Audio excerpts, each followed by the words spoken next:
Body రీకంపోజిషన్ అనేది అందరికీ కాదు. మనం ఇంటర్నెట్లో చూస్తే కనుక బాడీ ఫ్యాట్ని బర్న్ చేస్తూ మసిల్ మాస్ని పుట్ ఆన్ చేయడం, దీన్ని రీకంపోజిషన్ అంటాం కదా.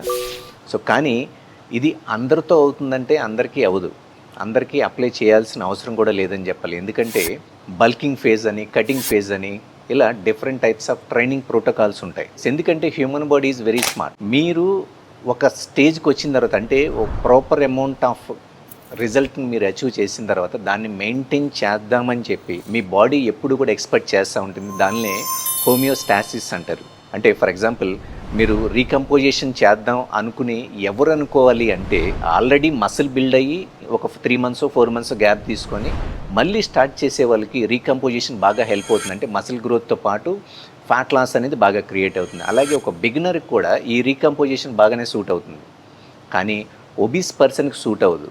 అలాగే ఇంజురీ అయ్యి ఆల్రెడీ రెగ్యులర్ జిమ్ గోవరే ఏదో ఇంజురీ అయ్యి బ్రేక్ తీసుకున్న తర్వాత మళ్ళీ ఎక్సర్సైజ్ స్టార్ట్ చేసినప్పుడు ఈ రీకంపోజిషన్ ప్రోగ్రామ్ అనేది బాగా సూట్ అవుతుంది. దీనివల్ల మసిల్ గ్రోత్ కానీ ఫ్యాట్ లాస్ కానీ బాగానే క్రియేట్ అవుద్ది. కానీ ఒక ఒబీస్ పర్సన్ మాత్రం వీళ్ళు చేయాల్సింది ఏంటంటే ఫ్యాట్ లాస్ను ఆప్ట్ చేసుకోవాల్సిందే.